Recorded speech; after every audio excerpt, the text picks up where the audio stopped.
Hi, this is Shirley Farrington. I just wanted to do this short little video for you because I did an open house today on a rental at 157 Renford in Ball Ground. Losing my voice. And it is just across the street to New Bethany Road, which takes you up to the other subdivision where I have another listing, which is 225 Jefferson. And that's in Town Mill subdivision, and the first one is in Riverbrook subdivision. The one in Riverbrook is available now, and the other one won't be available to the 1st of December. So what I just wanted to share with you rent hunters out there, because each person that came, has a different, well, there's one thing that they all did that I wanted to help them with. Was they all were looking for a move-in for December 1st, but they came to the one at Renford. Well, we cannot hold them that long if it's vacant. And most property managers and real estate agents would not hold it. The owners that we work for want to get it leased now because it's vacant. So the rule of thumb, sort of like most of you know that the rule of thumb is you've got to make 3 times the rent for your income. The other one that's become a rule of thumb that I have always practiced anyway, but I've been doing it for 25 years, but it still stands, that if you're looking to move in 30 days, 15 to 30 days, now 15 to 30 days, then you can look at vacant properties that are ready. But if you want to wait till December 1st, because it's October now, October 15th, so you could, we would show it to people who would be able to, if they liked it and could qualify, to rent it the end of October. Not wait for them to now make their 60-day written notice or their 30-day written notice. Because in Georgia, the tenant usually has to make a 60-day written notice. So the other thing, I don't mean usually has to, that was they're supposed to do. So the other thing is if you make a 60-day notice and you do it on the 15th, let's say you go home now to look at, you like this property, so you go home now to do your 60-day written notice, you think it's going to be on the 15th again, 60 days from now, but it always starts on the 1st of the month. So if you didn't give your 60-day written notice October 1st, like some people didn't, then you're not going to be able to give it till November 1st, and then that's going to be even longer for you. Unless you can talk your landlord into letting you have an early out.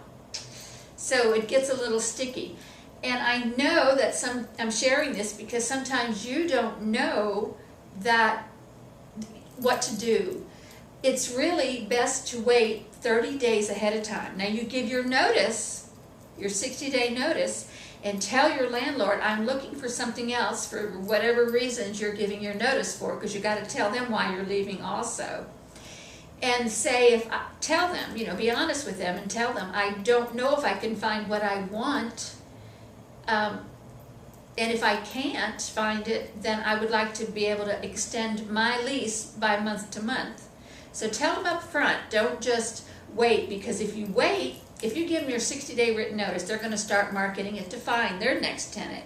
So if they go ahead and they have leased it and signed and made a commitment to their next tenant, and then if you can't find yours in those 60 days and you go back to ask the landlord then, they're going to tell you, well, I've already rented it, so you have to leave on the day that you said you would leave.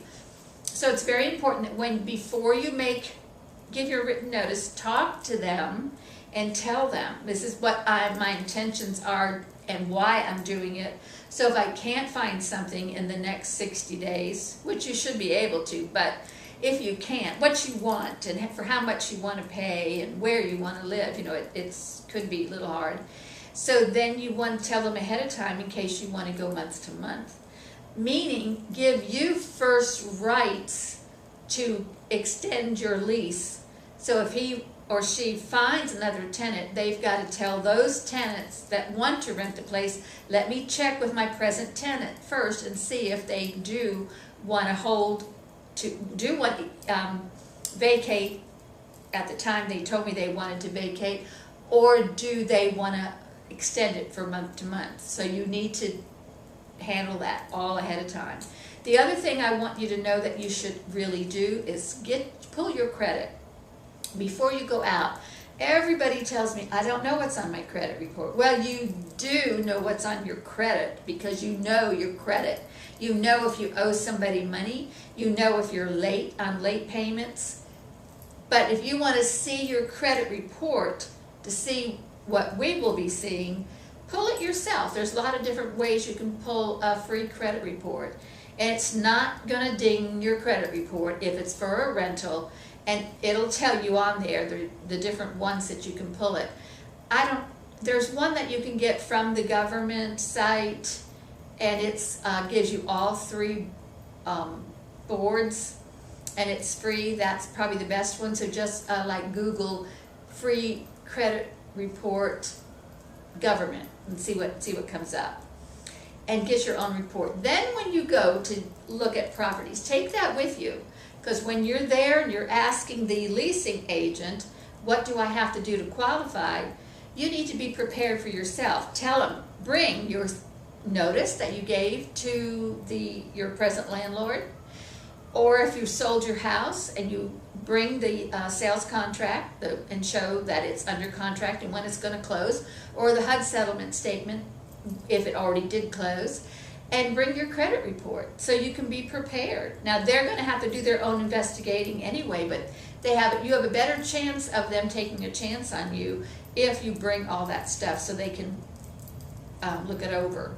So these are just some pointers for you as a rent hunter, I'm calling you guys, because you're out there looking for a place, you're hunting for a place to rent.